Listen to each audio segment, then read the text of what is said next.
Om Namo Bhagavate Vasudevaya. Om Namo Bhagavate Vasudevaya. Om Namo Bhagavate Vasudevaya.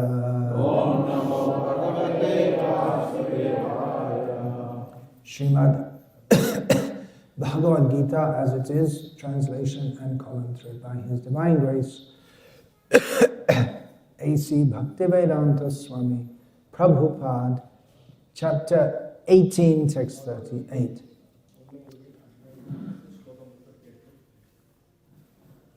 Vishaya Indriya Samyogat Yat Tat Agre Amrita Upamam Pariname Visham Iva Tat Sukham Rajasam Smritam Vishayendriya Samyogad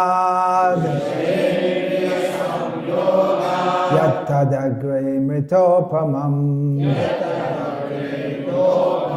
Hariname Vishamiva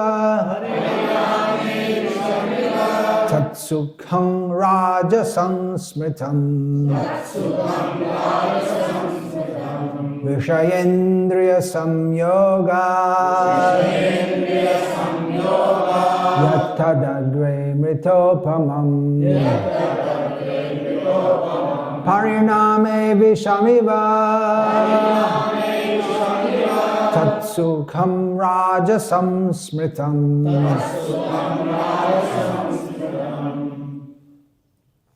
Vishayendriya Samyogad Vishayendriya Samyogad Yattadagre Mritopamam Pariname Vishamiva Pariname Vishamiva Tatsukham Rajasam Smritam Tatsukham Rajasam Smritam Vishayendriya Samyogad Vishayendriya Samyogad Yattadagre Mritopamam Pariname Vishamiva Pariname Vishamiva Tatsukham Rajasam Smritam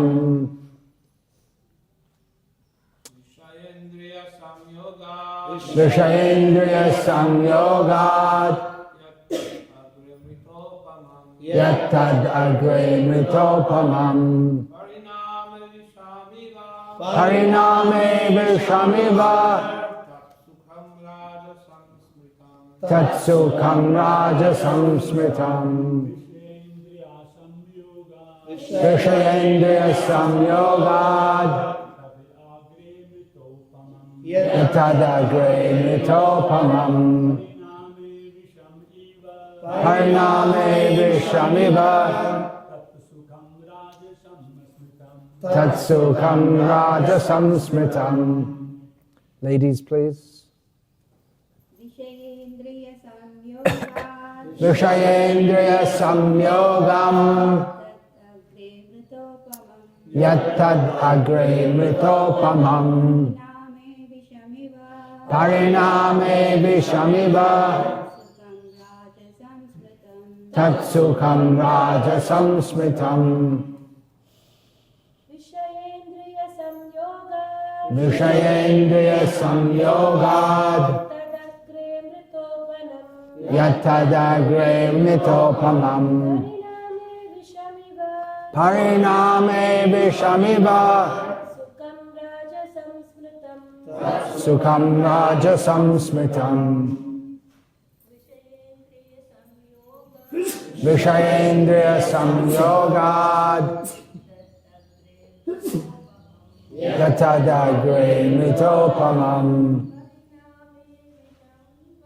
Pariname Vishamiva Tatsukham Rajasam Smritam Vishaya of the objects of the senses. Indriya and the senses. Samyogat from the combination. Yat which.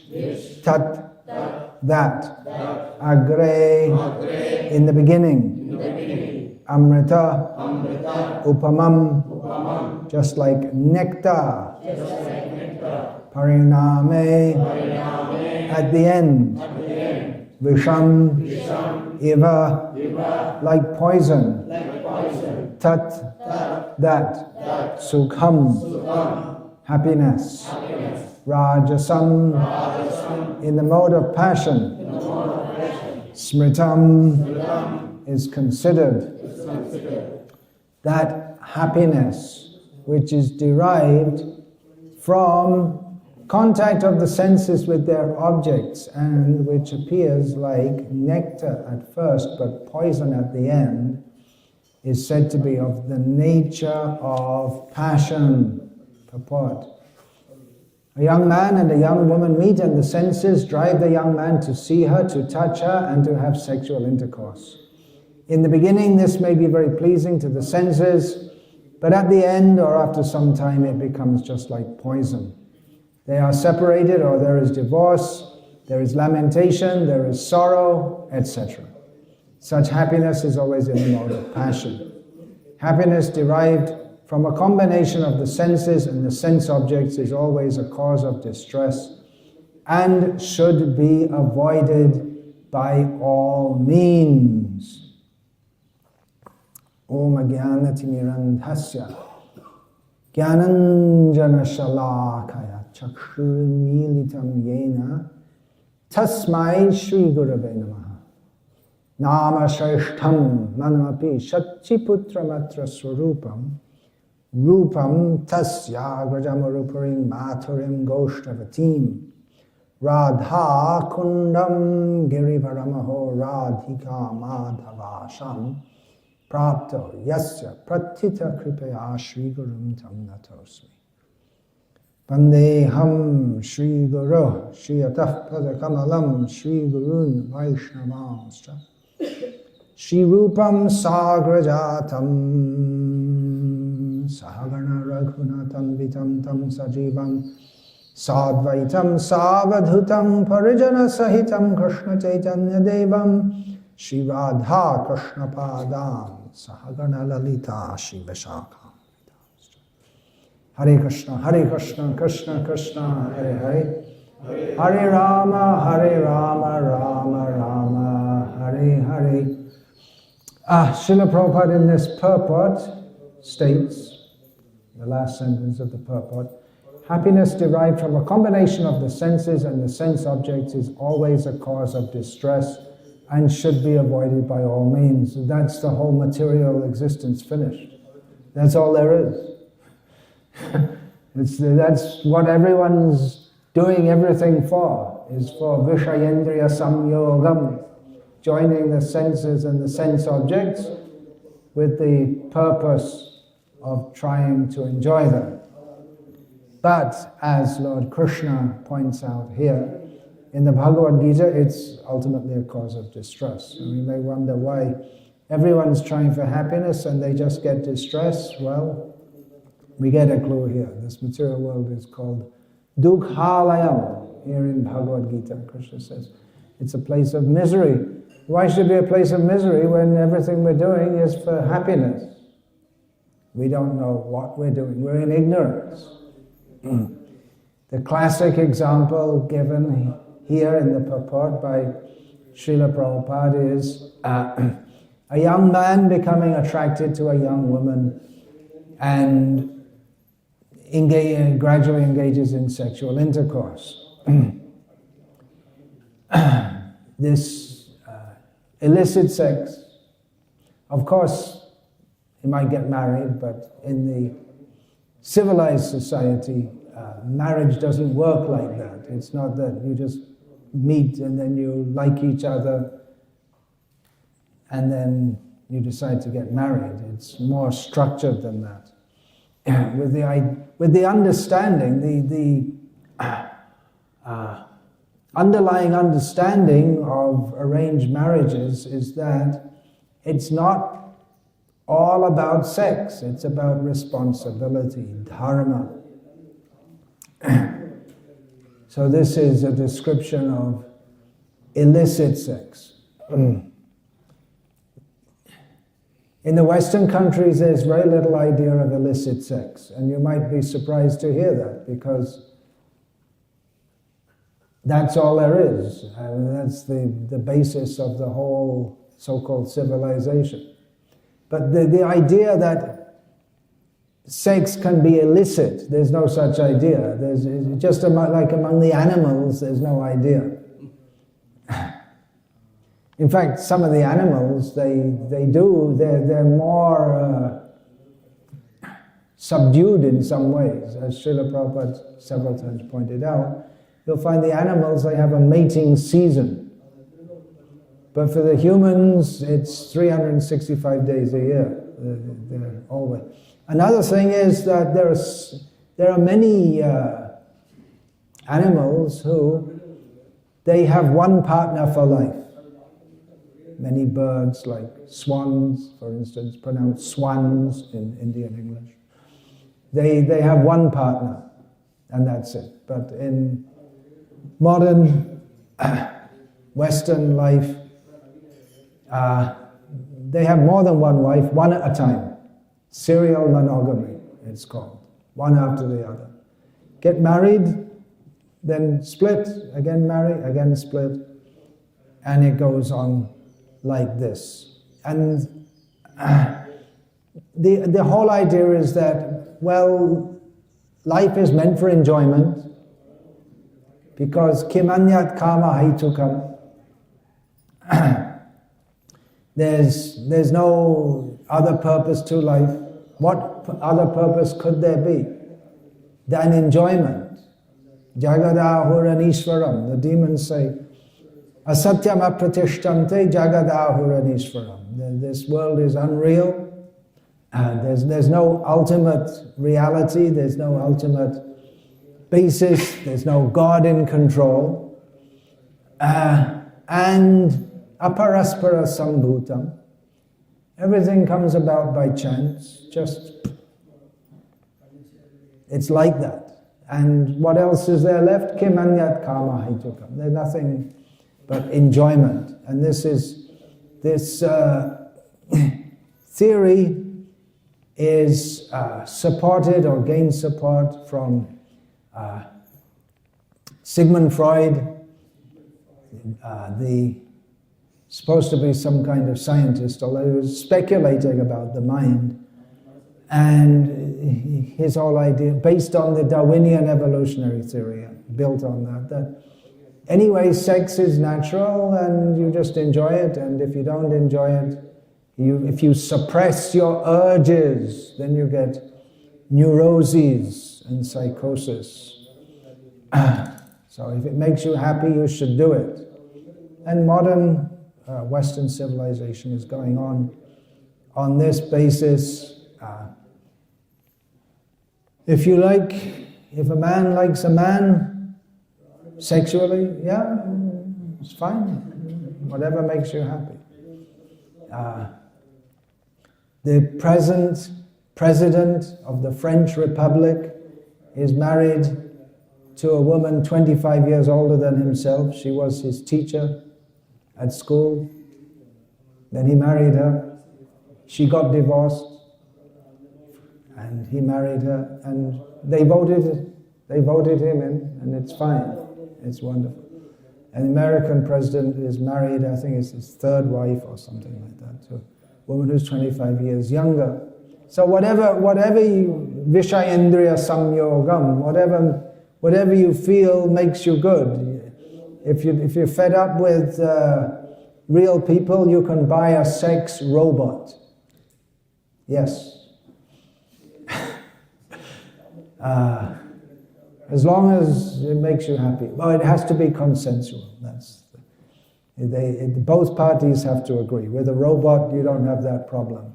Not yet, until they become more artificially intelligent. Who knows? And there's the age of consent. That means in many countries that you have to be 16 years old. In this country also. Girls are not allowed to be married before 18 years and boys not before 21 years. But if they agree at 16 years, they can have sexual relations. The wonderful laws of the Indian Republic. So if you have sex with a girl and she's 15 years and 364 days old, it's illegal, and you go to prison if you're caught, and the next day it's perfectly fine as long as she agrees. Nonsense laws. They have no idea what they're doing at all, but they think, yes, this is very good. So illicit sex is very bad. It's an easy thing to understand. Even if one is not very spiritually advanced, it should be a very easy thing to understand. It ruins people's lives, for instance, by disease, or they have illicit sex with someone's wife and then the other person comes and kills them. That ruins their life completely. This life, or burns his house down, or saying it makes people very angry, and there's a lot of emotional distress involved in breaking families, and feels I'm betrayed, my wife betrayed me, or my husband cheated on me. Polluting virgins, of course, in the Western countries there's no such idea of that. But in so many ways, I mean, there's no idea that there's something wrong with that. There's very much an idea of doing it, but there's no idea that it's wrong. So this isn't really a directly spiritual topic, but it is the ABC of human culture, and actually, even to take up spiritual life, there are some prerequisites. You've heard the words yama, niyama. These are words which they particularly apply to the yoga system, the eightfold yoga system, Ashtanga yoga. But actually they're prerequisites to human culture, that means varnashram culture, and in any spiritual pursuit, or even if one's following karma kanda in varnashram dharma.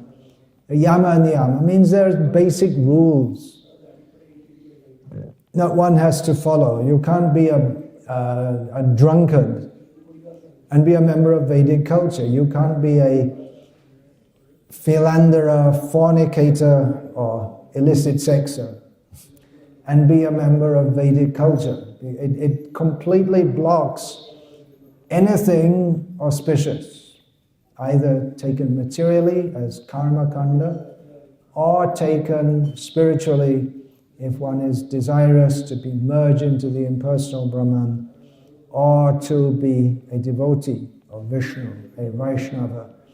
So this is the ABC. Bhagavad Gita is often said to be, Srila Prabhupada also said several times, like the ABC of spiritual knowledge. After absorbing the topics of Gita, of course that may take many lifetimes to do so, one can progress to studying topics of Srimad Bhagavatam. So we may think, well, yeah, we know all this. We studied Bhagavad Gita. I did my Bhakti Shastra degree years and years ago. So I know all this. It's everyone knows. But still, it should be discussed from time to time, because simply to know it is not enough. Just like we all know that we have to surrender to Krishna. But it's an ongoing process, sharanagati. It's not that we just immediately do it because we have so many material attachments within the heart. So it takes time to become purified. And that purification means to become free of kam, krodh, lobha, moha, mada, matsarya, lust, greed, anger, envy, pride, illusion. And envy takes some time. The whole world is full of kam, full of lust, full of material desire. Krishna bahirmukhoya bhoga vanchakara. When we become inimical to Krishna, then the next thing is we desire to enjoy separately from Krishna. We desire to enjoy this material world. So it's everywhere. When we ask people, where is God? They'll say, God is everywhere. That's true, of course.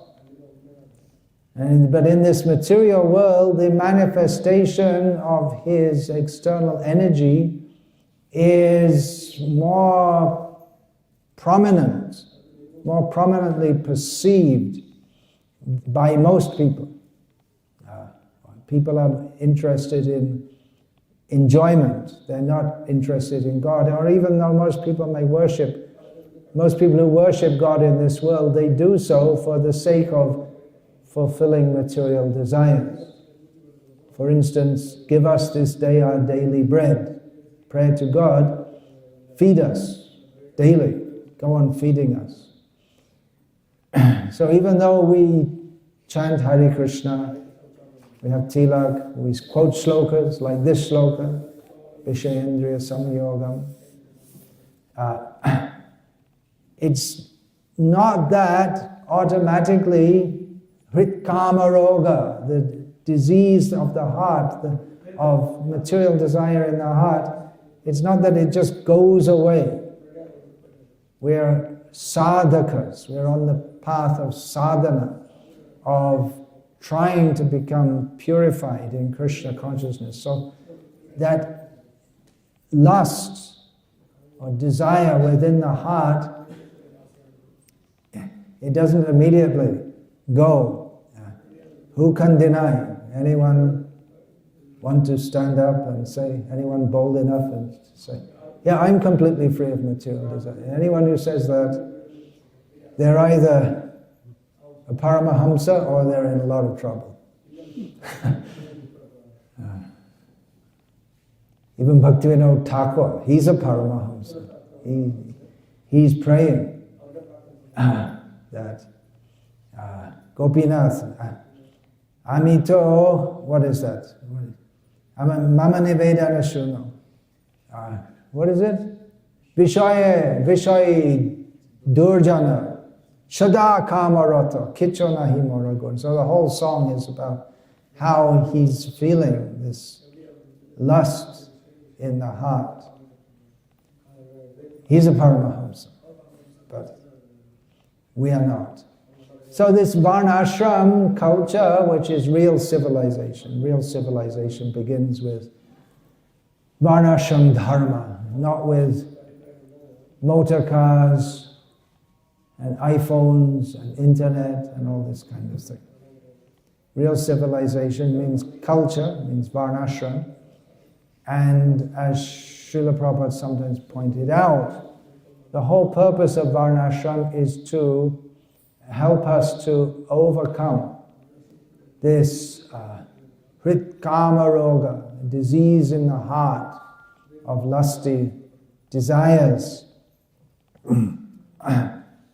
So it does that by yama and niyama, by regulation, varnashram dharma. It's a combination of 3 words.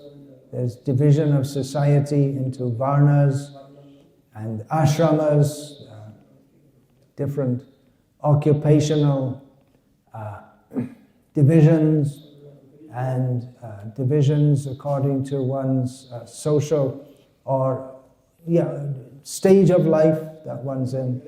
And dharma is to be observed, which means dharmang tu sakshat bhagavat pranitam. The laws given by the Supreme Personality of Godhead for regulating human society. So real civilization means not to institutionalize the pursuit of lusty desires. Well, in one sense, Varnashram does that.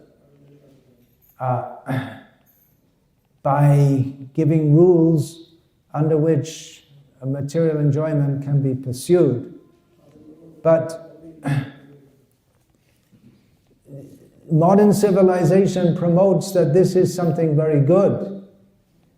The Varnashram civilization, it is not that it completely stops sense gratification for everyone immediately, because that's unrealistic, but it regulates it and engages people in auspicious activities so that people may gradually become purified from that desire, and so they don't engage in gross materialistic activities which make society hell and completely destroys for the individual any chance of any auspiciousness in this life or the next.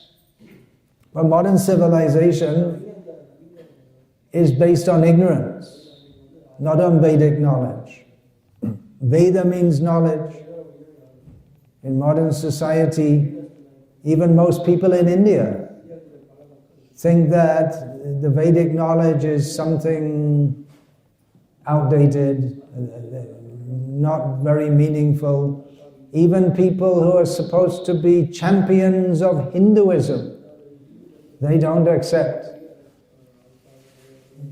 Just recently I spoke about our Aravinda Nilakanthan's attack on the Puranas and the Ramayana. He probably didn't see it like that, but he's supposed to be a intellectual champion of Hinduism, but he doesn't accept the statements of the Shastra. So this promoting karma, especially sexual freedom, as being something good, it's a sign of progressive society, that we no longer have all these restrictions of the past. Of course, you won't find that so much here in Salem yet. Even in the Western world, it wasn't like that. It was until recently. And then gradually in the big cities, and then in the villages, and everywhere it's like that. So the way it's going, it'll be like that even in the villages and everywhere in India. Even among the people who are supposed to be more cultured, there's still a Brahmin class in South India, but it's coming, everything. Divorce, free sex. In Bangalore, which isn't so far from here, which is Bangalore more than Chennai, especially because the IT industry is there. They call it an IT industry. Actually, industry means to work hard and make things with machine, but it's more a mental thing. Not intellectual, mental. So it's absolutely promoted that people come from, so many come from villages in Tamil Nadu. They get a so-called higher education. They go to Bangalore and they're thrown into this culture, so-called culture of illicit sex and drinking alcohol and not respecting seniors. You know, you were there, Chitta Hari. You were, of course, you're from Chennai. You're not from a small village, but you were in that, and somehow you managed to, well, by the grace of Krishna, you were chanting Hare Krishna. You survived that. But they deliberately put people, those who come, they deliberately, what is this, all this stupid, not having, what, you're not having sex, what's wrong with you? And one disciple of mine told me he went for an interview in one of these companies, and they asked him, if a girl working with you proposed that you have sex, what would you say? And he said, what kind of question is that? He walked out of the interview. But they'll ask you right in the job interview. They want to promote illicit sex. But then, everything, the whole culture breaks.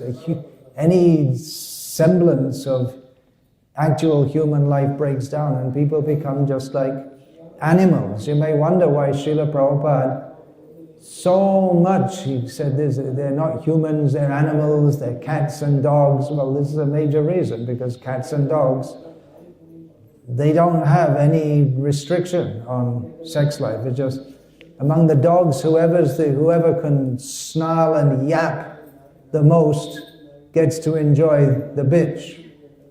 There's no consideration of dharma. There's no possibility to even think of that. So their whole culture breaks down. Oh, they think it's very advanced. Yes, we have nothing against homosex, and the men become like women, and the women become like men, or they try to be, and sex before marriage, sex outside of married, but still having a partner. That's going on in India, very common now. It's become very common. There's a marriage, but the boy who's married has girlfriends from before, and the girl has boyfriends from before, so they're still carrying on their relationship from previous to marriage. These kind of things. These things are going on. That's another of Srila Prabhupada's common saying. These things are this is going on. And then there's multiple divorce, again and again. And there are severe reactions, but people, they don't know, they don't care. They prefer not to believe it. That's stated in the 5th canto of Bhagavatam, that those who engage in illicit sex, they have to suffer severely in hell. And even in this world, it's so distressful. The modern society is so distressful in so many ways. So many difficulties, and just to live, and just to live your life, so many stresses and troubles, and just to go day after day. Everyone is struggling and suffering, and competition, and then there are wars and famines and terrorism, and diseases, epidemics, and just miserable. And it's all, why is that like that? It's all reactions to sinful activities. And sinful activities, among them illicit sex is very prominent. And people who see other bodies simply to be enjoyed, then they will have no qualms about animal slaughter, meat eating, and they want to eat meat. They want to eat lots of meat, then they get more strong and they can enjoy more sex. And then drinking comes, because to eat meat you have to digest it, and then wine and so many. It's a downward spiral. So it's very hard to combat this. You can see how everywhere the culture is just breaking down everywhere, all over the world. Even in the West, it's bad, and it's just getting worse. Everything's getting worse. So, what can we do? We can't spread Krishna consciousness. It can't go very widely if people are engaging in these sinful activities. But we have to preach Krishna consciousness. Of course, people can become purified by chanting. But our devotees, they themselves have to be convinced of this. If we think that, well, it's all okay, anyway, what does it matter? We have to preach against this also. But even among devotees, members of ISKCON I'm talking about, devotees, broad term. So we see homosexuality, it's okay. It's not. For that matter, Vishayendriya Samyoga, heterosexuality, it's also not okay unless it's engaged in Krishna consciousness. That's true of everything in the material world. Nothing's okay unless it's engaged in Krishna service. But the problem with homosex is that it cannot be. There's no way to engage that in Krishna's service. So we don't hate anyone, otherwise how can we preach if we hate anyone? So we don't hate people who have these tendencies, but at the same time we should know that it's to have such a tendency is itself inherited from a very sinful background in a previous life. Of course, who's not sinful in the modern world? But we shouldn't promote it. We should know what's right and what's wrong. We see even, again, among our ISKCON devotees that modern ideas of women's roles are promoted. Of course, in the West, Srila Prabhupada, he didn't try to promote this very much. There's a history behind that, how he saw how the Western young women who were coming to him, they were absolutely not ready to follow so many different rules. So Srila Prabhupada didn't make an issue of it. But in India at least, it should be known. I shouldn't have to say these things, but there's a certain time of the month when ladies don't come to the temple, but now they come, because I don't know what their reasoning is, but the thing is, everything is breaking down. There's no shyness. Srila Prabhupada writes that shyness is the great strength of a woman. Going, gone. No one even talks that contraception is sinful. It's on the level in Shastra, it's on the level of abortion, but somehow it's going, no one speaks. If we say this, people will get upset, so we don't say it, and therefore it goes on. If we say it, it may go on also, but at least there will be some who will take this seriously. And then they can start to actually get the effect from chanting Hare Krishna.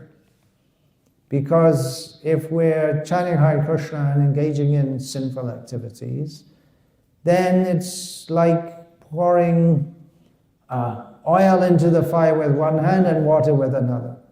The effect of pouring the oil is nullified. So we should know that this is the great enemy. In Bhagavad Gita, we find at the end of the third chapter, Lord Krishna speaks about this Nitya Vairi, the eternal enemy. Jahi Shatrum, Krishna tells Arjuna. He uses two words, which both mean enemy, to describe kama, the material desire, of which the sexual desire is most prominent, very strong, and very difficult to control. But there are systems to control it. The human civilization, whereby, just like here in this purport, it's described a young man and a young woman meet and they become attracted. But in a civilized society, that doesn't happen, because young men and women, they're not allowed to mix. So it doesn't happen. It's considered bad not only that they would engage in illicit sex, but that even talk to each other is considered something wrong, even mix with each other. And even in the Western countries up to not so long ago, they had separate schools, or there weren't schools. Most people didn't go to school. But it's all upside down, the whole society now. So we can't expect to be loose in our personal behavior and dealings and expect that the lusty desires won't come up. It's Vishayendriya Samyoga, that means the conjunction or coming together of the senses and the sense objects. So this means seeing, touching, tasting, smelling, feeling, and thinking about. These are the actions of the senses. So seeing, if there's no seeing or talking among each other, then this principle of how the lusty desires become inflamed, that is less likely to happen if we don't create a situation in which it can happen. In other words, put it simply, if men and women don't mix, then not only does it protect against its sexual activities, but even the desire won't, has much less chance to arise. That means even among grihastas, there's no free mixing of men and women. It's not that one man has someone else's wife as his friend, and they meet and they laugh and they joke together. No, and you think, well, that's pretty rough. What's wrong with that? Well, what's wrong is the end result. It makes it much more possible. Of course, I expect that all of you sitting here today, you know this. But it seems that not even all of our devotees even know this. And we had a case here recently of someone who, even though told it's wrong, thought that it's okay and tried to justify himself, although everyone was saying, you shouldn't mix with a woman who's not your wife. You say, well, you're not doing anything wrong, bringing prasadam or whatever excuse was there. And maybe he didn't do anything grossly wrong, probably didn't. But all of you could understand that just to be like that is not proper. Now, if his wife had gone and mixed with her, no problem whatsoever. But for a male to mix with a female who's not his wife, or mother, or daughter, or sister, you can understand there's something improper there. Even we are warned by Manu and by Vyasadeva, Matra swastra duhitra va naviviktasano bhavet balavan indriya grama vidvangsang sapikarshati. He says that one should not sit close even to one's mother, sister, or daughter. Because all the senses, indriya grama, they're all very strong. And even someone who knows this, they can become, even one who's learned in Shastra, which suggests that he's not just vidvan, he's not just learned, but he's also cultured, he's also following religious principles. Even such a person can become disturbed. The senses can become disturbed in such a situation. So there is a need to discuss this, and especially for the younger generation who are coming up, because they don't hear this, they don't see it, maybe in our own community of grihastas. Otherwise they don't see it. They see all around them encouragement to act in a way which will inflame the lusty desires which are naturally very prominent, especially in youth. So they especially need protection. And the protection in traditional culture is early marriage. And then marriage means they're there, even the young boy and girl are married, but they're still under the control of their parents, not that they can just indulge in whatever they like. So the young generation, they need to be taught this. We need separate schools, because the atmosphere in the schools is very bad, in this regard especially. They think that whatever you do, it's okay, it's all right. Who are the role figures? Yad yadacharati shreshtas tadadeveta rojana sayat pramanam kurute lokas tadanuvartate. The leaders of society, who's supposed to be the most powerful person in the world is the President of the United States. He's definitely not, well, it's well known that he's gross in his interactions with women. He's married how many times? I think at least 3 times. And the President of the Russian Federation is also divorced. These are politically the 2 most powerful people in the world. And what kind of role model is that? So we need separate schools to have a different kind of education altogether. That the goal of life is to understand who is God and what is our relationship with Him. And for that, we have to become purified. We cannot indulge in sinful activities and at the same time become advanced in Krishna consciousness. Yesham tvantagatam papam jananam punyakarmanam trivanva moha nirmukta bhajante mandiravrataha. Persons can very seriously and determinedly worship Krishna if they're free from sinful activities.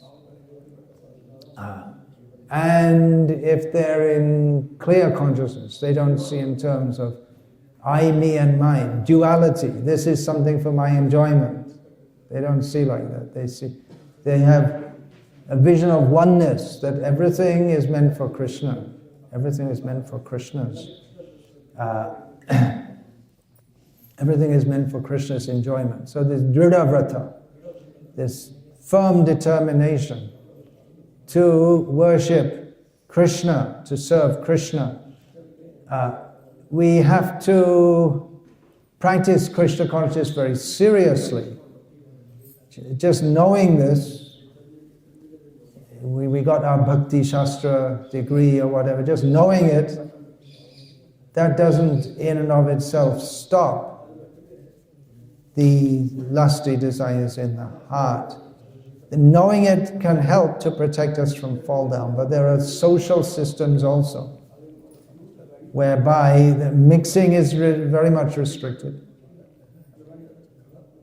Without that, very, very difficult to overcome lusty desires. Srila Prabhupada allowed that, especially in the early days in the West, in the Western countries, because he wrote letters back to India saying that you just can't stop them. The girls and boys, they're so accustomed to mixing up. But that doesn't mean that should be that's some new standard that's acceptable for everyone, everywhere. Srila Prabhupada told more than one of his Indian disciples that you can learn philosophy and dedication to Krishna from the Western devotees, but the culture, you should follow the culture that you learned at home. So Srila Prabhupada was quite aware that the Western people were culturally very backward, and he wanted to introduce Varnashram Dharma, and that will help to overcome the desires within the heart. Of course,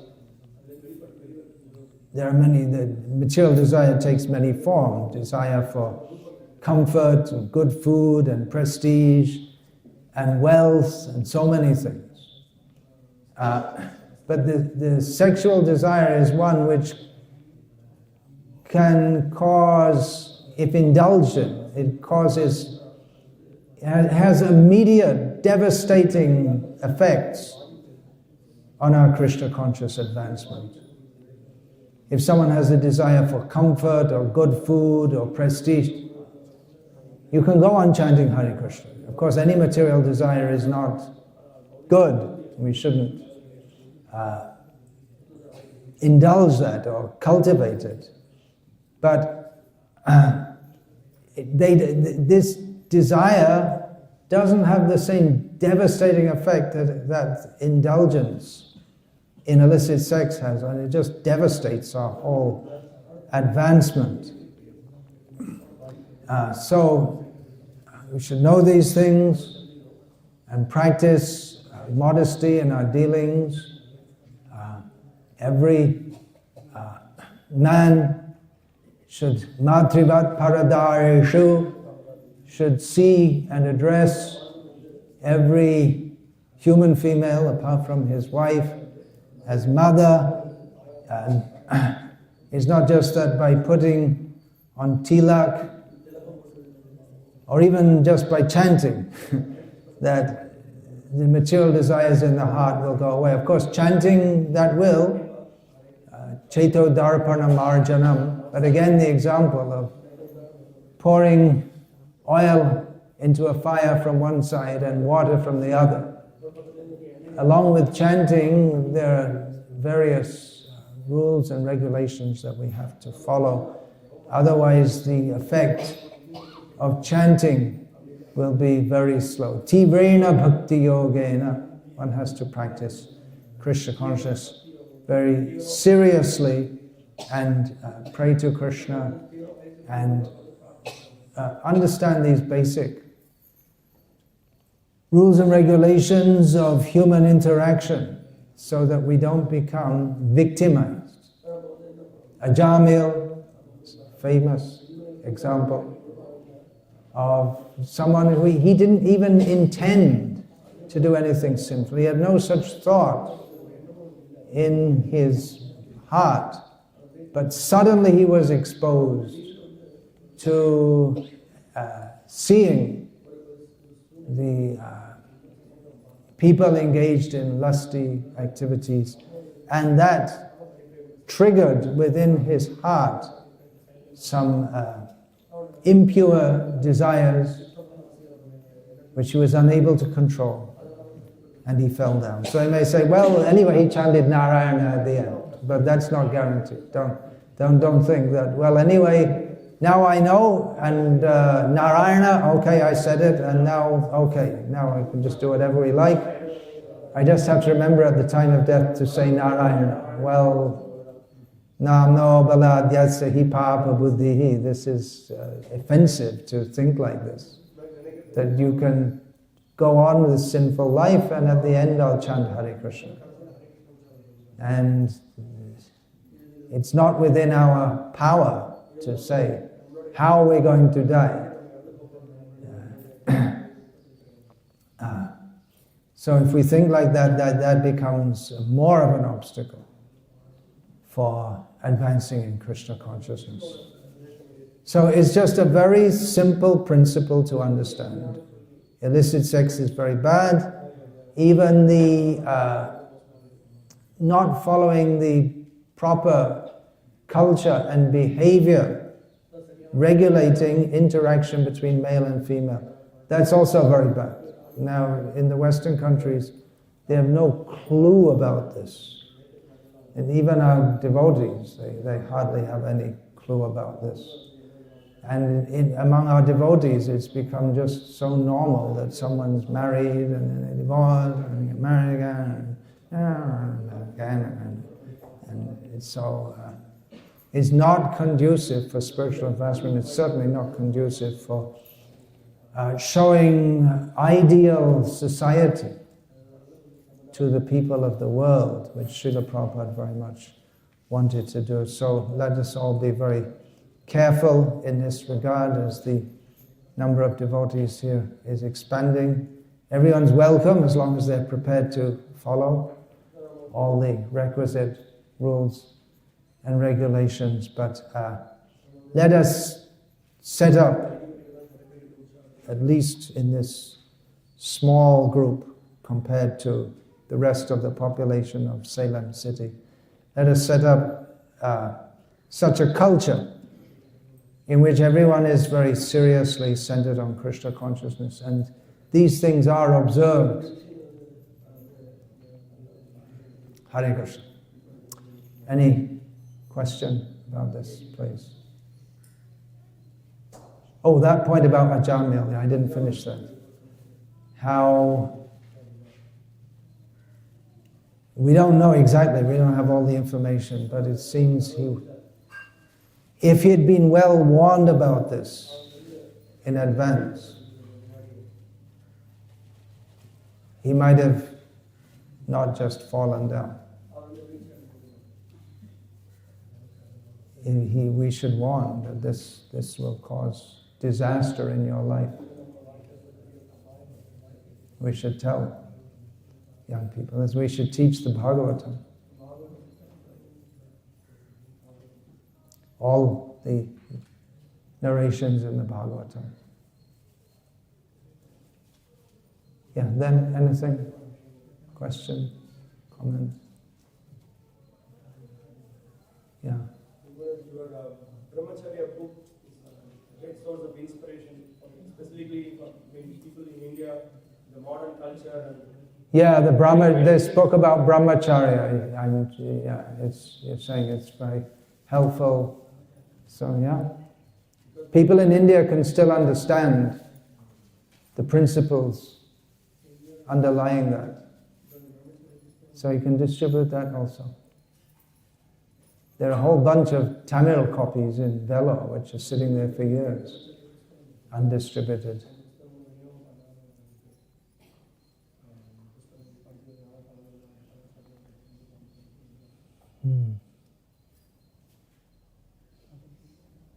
All right then, Hare Krishna. All glories to His Divine Grace, Srila Prabhupada. Hare Krishna.